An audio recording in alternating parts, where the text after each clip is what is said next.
Il est l'heure de rejoindre Philippe Bouvard dans Vos grosses têtes dans la nuit des temps du 23 septembre 1998 en compagnie de Cécile Bois, Christian Morin, Francis Perrin et Jacques Palutin. Question de Madame Masson. Qu'est-ce que la bonite? C'est un poisson. Oui. Qu'on trouve où? Dans les mers chaudes. Oui. C'est un thon des mers chaudes et on en trouve beaucoup en Méditerranée. Oui. Bonne réponse de Jacques Balutin. C'est très bon. C'est bon comme tout. Et on se sert de l'eau récupérée dans le poisson après la pêche pour mettre dans les églises. Dans les églises. L'eau bonite, oui. Ouais. Et on la sert avec une sauce, la sauce Clyde. Un bonite et Clyde. Question de Madame Fontaine. Pourquoi, à la demande du baron Haussmann, la ville de Paris acheta-t-elle un terrain de la commune de Saint-Germain en Côte d'Or, à la limite du plateau de Langres? Et on récupérer des pierres. Un terrain qu'elle possède toujours aujourd'hui. C'est parce que la Seine prend sa source. Exactement. C'est la Seine qui prend sa source. Bonne réponse de Francis Perrin. Question de Monsieur Bouchard. De qui Rivarol parlait-il lorsqu'il disait « Sa tête n'était qu'une grosse éponge gonflée des idées d'autrui ». Alors cette tête, elle était énorme, physiquement. C'était des plus grosses têtes. Robespierre. Non, mais c'est Danton ou Danton. Danton. Parce que Danton avait une tête. Marat. Non, cet homme avait une bonne réputation. Après, moins bonne parce que on a découvert qu'il entretenait une correspondance secrète avec Louis XVI et que, comme le dit Rivarol, il n'avait pas que des idées personnelles. C'est une tête énorme, avec des cheveux extrêmement bouclés. Mirabeau, exactement. Oui, voilà. Mirabeau. Bonne réponse de Francis Perrin, qui est très en forme. Ah oui. Ça fait 2 coup sur coup. Félicitations. Ah oui, mais tu sais, je peux faire mieux. Alors, une question facile de Madame Gilberte. Pour quelle raison l'histoire a-t-elle retenu, et j'espère que vous serez comme elle, le nom de Joseph Mester? M-E-I-S-T-E-R. C'est l'assassin... Non. Voilà. Ah non, Joseph Messer, c'est le petit garçon que Pasteur a soigné. Exactement. Le premier qui avait la rage. Bravo. Oui, oui. Voilà. Et bonne réponse de Francis Perrin. Et c'est important que vous répondiez ainsi parce que plusieurs fois, à l'occasion de Pasteur, Kersozon a essayé de répandre le bruit que Pasteur avait mordu le petit Joseph Mester. Ce qui était parfaitement indigne. Hein. Il n'était pas d'Alsace, ce petit garçon? Alors, c'était un jeune Alsacien et la légende raconte il avait été mort du pain. Il a voué un culte à Pasteur toute sa vie et que il s'est donné la mort en 1940 lorsque les Allemands ont envahi l'Alsace. Ah, le pauvre. Voilà. Question de Madame Tolson. Que fait un caudataire lors de la cérémonie d'intronisation du pape ou lors de toute autre cérémonie à laquelle insiste le Saint-Père? Un caudataire. C-A-U? D-A-T-A-I-R-E. Il fait le résumé, il écrit. Non, il tape à la machine. Ça, c'est du latin, coda. Oui, c'est du latin. Il est au-dessus. Il porte il a un parapluie, il lui tient pour pas qu'il... Non, c'est celui qui tient le dé, enfin non, c'est pas celui qui... Non. Enfin, il est au-dessus. Non, c'est un service physique ou un service... C'est un service physique, d'apparence un peu subalterne, mais qui n'est assuré que... Il ne tient pas la traîne. Si, voilà, alors ça. Exactement. Voilà. Il porte sa traîne, in coda venenum, c'est la queue du pape. La queue du pape. La queue d'ailleurs étant un vieux terme, puisque ça voulait dire aussi la suite du roi. Puisqu'il y a cette fameuse anecdote devant le camp du Drap d'Or, et il y a un souverain qui demande... à François Ier l'autorisation d'entrer dans le camp du Drap d'Or et il lui fait répondre, lui d'accord, mais que sa queue reste dehors. Oui. Et il est rentré à reculons. C'était en tout cas très très judicieux et pas facile. Bonne réponse de Francis Perrin. La poupe. la troupe de théâtre d'homosexuels qui avait voulu monter la pièce, là, l'entrevue du camp du Drador. Il y en avait un qui a dit, écoutez, on va faire l'entrevue du camp du Drador, vous faites ce que vous voulez, moi je fais l'attente. Et alors, on peut présenter sa femme en disant Macodataire. Oui, sachant, comme a dit Darc, qu'un rien peut aider à soulever ce qu'elle est chargée de porter. Oui. Mais enfin, la queue du pape doit être quand même comprise dans son acception vestimentaire. Hein. Ce sont des tissus très lourds, brodés, chargés d'or. Parce qu'il a des vêtements de travail superbes. Hein. Oui. Je sais pas si vous avez regardé, mais... Ah, puis c'est lève plus blanc, hein, parce que sinon c'est impeccable. Il n'y a pas une tache et tout. Hein. Il y a dû avoir chaud à Boulogne, dans le bois. Oh là. Mais alors vous, pendant qu'il était à Paris, vous n'avez pas pu faire de vélo. Ils nous ont bloqué le bois 3 semaines. Oh là. Une semaine pour monter tous les décors, je vous raconte pas. Ah ouais, non. Une semaine pour assurer la sécurité pendant qu'il était là. Donc toute la semaine où il était là, pas question d'approcher à moins de 5 bornes. Et une semaine pour tout démonter. Et t'as retrouvé le chemin? C'était tout juste. Et encore, on a eu du pot, parce que je me suis dit, vous voyez pas qu'il a eu un malaise, et hélas, le pauvre, il nous aurait fait une chapelle ou une église. Et le temps des travaux, on n'était pas sortis, nous. Et alors, pas les travaux, mais les travelots aussi ont été interdits en même temps que vous. Tout le monde. On s'est tous retrouvés dans la vallée de Chevreuse. Il faut expliquer à Cécile quand même que Jacques Balutin, en dehors de la comédie, est cycliste, et un très bon cycliste aussi. Pas en dehors. Non, il fait pas le bois le soir en bas à Rézy. D'ailleurs, il ferait pas un rond. La pédale, mais pas du tout. Oui. Jusqu'à tout de même. Bon, il y a quelques vicieux quand même. Puis il y a des rues mal éclairées. Oui. Mais c'est un fanatique de la petite reine et il pédale beaucoup, mais la journée. La journée, oui. Il va à la selle régulièrement. Les grosses têtes dans la nuit des temps. Sur RTL, de 4h à 4h30. Question de Monsieur Clément. Avec quoi l'épée de Damoclès fut-elle accrochée? Avec un fil. C'est quelque chose de très précis. Oui, un truc d'araignée. Qui d'ailleurs... le fil d'Ariane. Ne rassurait pas le potentat qui se trouvait dessus. En dessous. Non, c'est une dame. Madame Oclès. Ouais, alors, Madame avec quoi il était Oclès. accroché? Oui. C'était pas de l'écrin. C'était presque ça. De cheval. Un crin de cheval. Bonne réponse de Jacques Balutin, qui l'a attrapé au vol.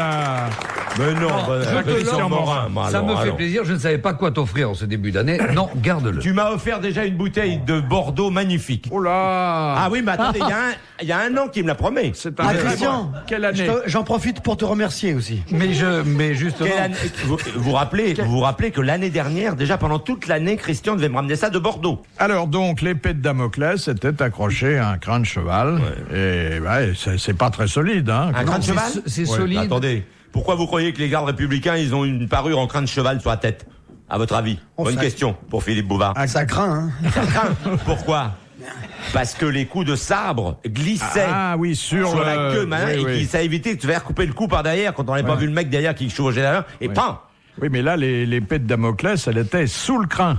Ah ouais. Donc le crin pouvait pas amortir la chute de l'épée. Ah non. Moi j'ai une copine, il y a que le crin qui lui est pas passé dessus. Oh, monsieur Morin. Écoutez. Non mais enfin. Mais oui. Je me suis dit je vais la. Moi j'aime Est-ce bien. que c'est vraiment galant? Est-ce que c'est nécessaire? Il parlait pas de la petite. J'ai pas donné le nom de ma copine. Il a pas donné sa copine. Ni l'heure Comment elle de départ s'appelle? du crin. Donne son nom maintenant. Hein, Monique. Donne son nom. Monique Bigoudi, elle s'appelle. Il y a le chauve qui dit à un bossu, qu'est-ce que t'as dans ton sac? Des brosses à cheveux, lui dit. Mais il y a une histoire comme ça, là. Il y a une jeune femme qui vient de passer sous un autobus et elle se relève, elle n'a pas une égratignure. Alors, il y a une grosse, là, qui regarde et qui se plante devant elle, les mains sur les hanches, et qui dit, si c'est pas malheureux. Elle passe sous l'autobus, elle a rien. Moi, il y a que le receveur, et regardez dans quel état.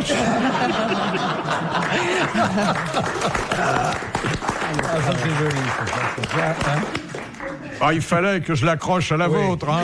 Oui, j'en avais besoin. Vous me collez au train. Encore une histoire. C'est du rail, tout ça. La vie du rail, oui. Alors, encore une histoire d'épée qui est proposée par Madame Sévère. En 2 mots. Non, un seul. À l'Académie française, quelles sont les personnes dispensées du port de l'épée? Les femmes? Les femmes. Les femmes, et puis... Les huissiers.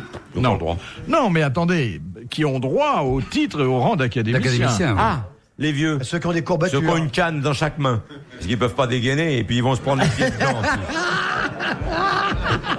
Non, ceux qui viennent d'un secteur particulier. Oui, et l'armurerie. Tous ceux qui étaient dans les étrangers. Non.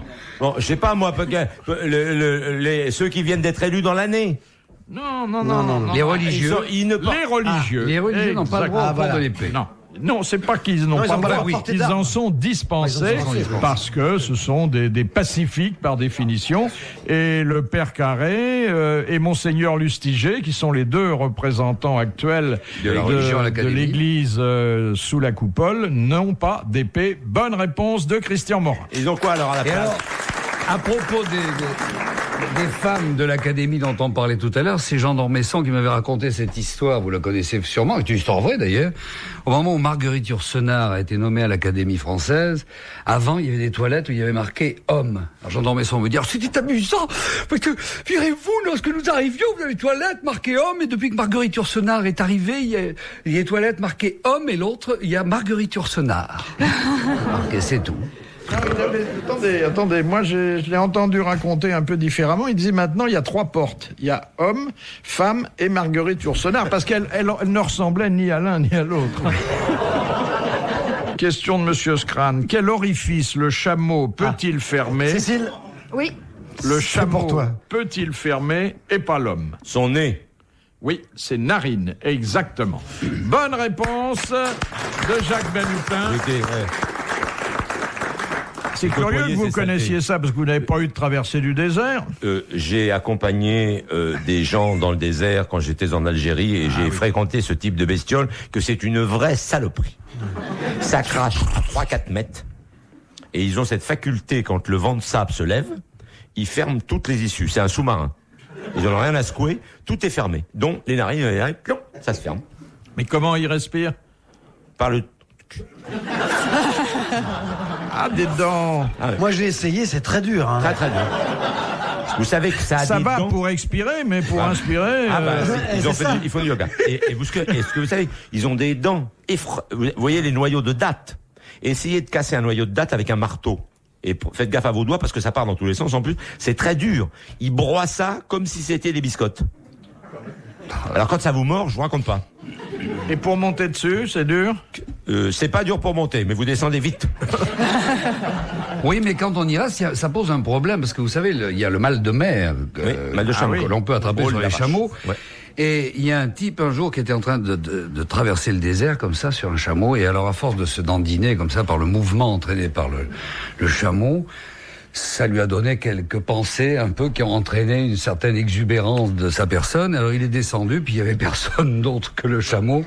Alors il a fait mettre le chameau de dos par l'endroit où il respirait, et il lui a voulu lui donner un peu d'air, si vous voulez. Bon, enfin, et au moment où il s'est approché du chameau, le chameau s'est levé, il est parti. Oh merde, alors. Bon, il a essayé 15 fois comme ça, à chaque fois qu'il remontait sur le chameau, il dit, c'est ça. Ah là là, hop, il descendait le chameau. Voilà, lui, il bavait partout, le chameau foutait le camp.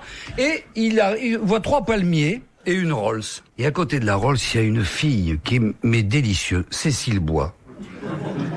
Bon, qu'est-ce qu'on fait dans ces cas-là?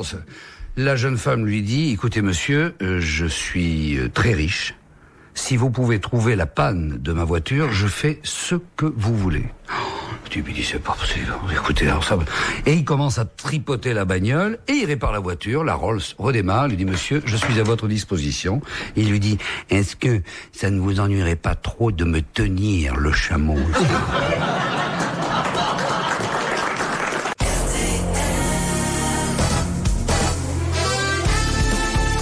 En vous souhaitant une bonne fin de nuit, retrouvons les grosses têtes dans la nuit des temps du 23 septembre 1998 avec Cécile Bois, Christian Morin, Francis Perrin, Jacques Balutin, sans oublier bien sûr Philippe Bouvard.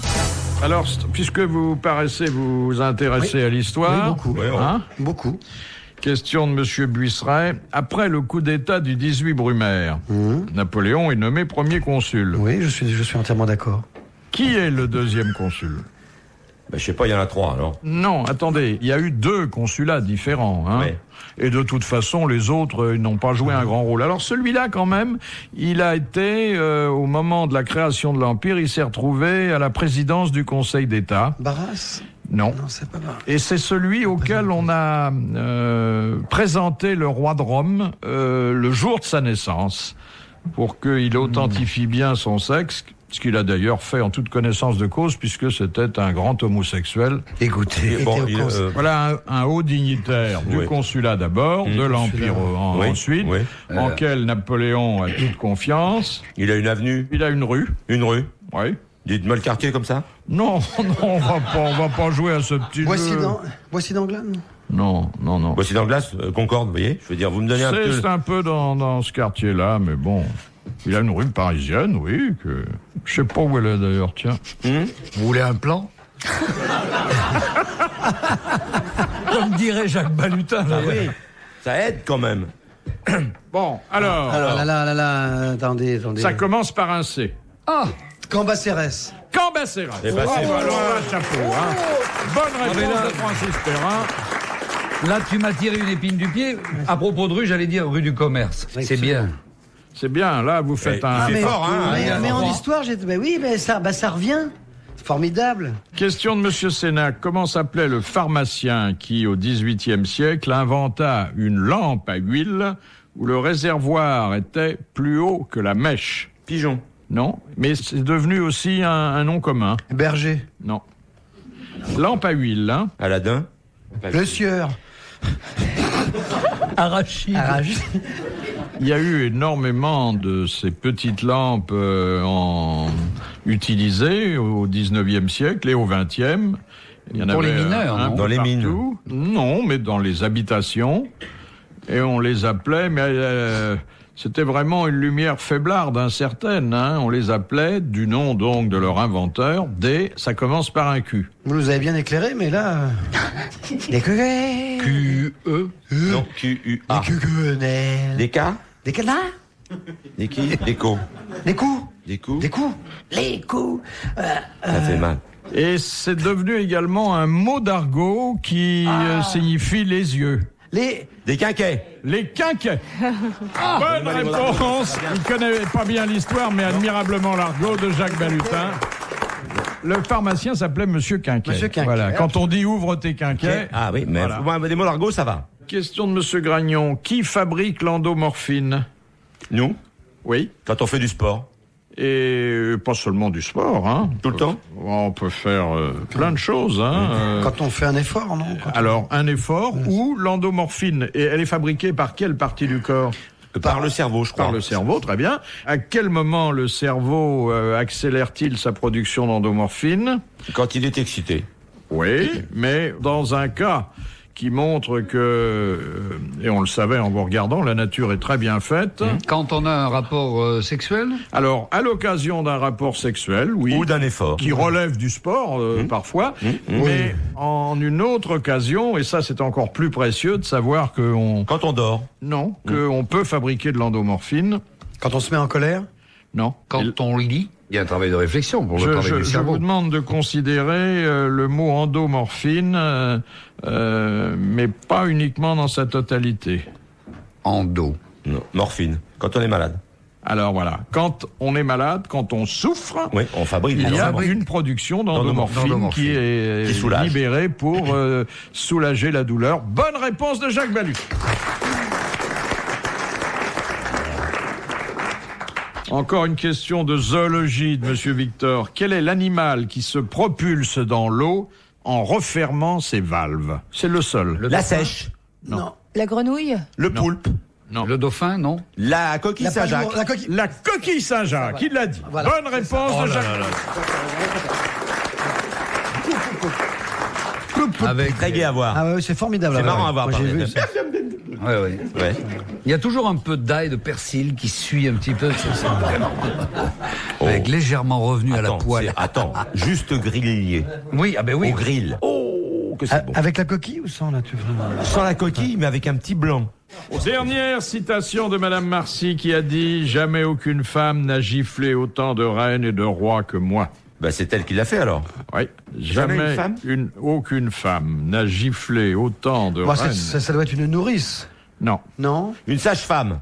Non. Est-ce qu'elle les a giflés de façon réelle ou uniquement intellectuelle? Non, giflé.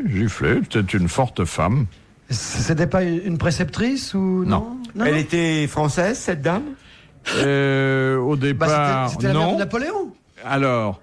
Laetitia Bonaparte. Laetitia Ramolino. Oui. Ah bah oui. Pardon. Oui. Mais c'était la femme de Charles Bonaparte et la mère de Napoléon. Bon. Et elle a eu des enfants qui sont pratiquement tous montés sur un trône. Oui. Bonne réponse de Francis Perrin. Bravo, merci.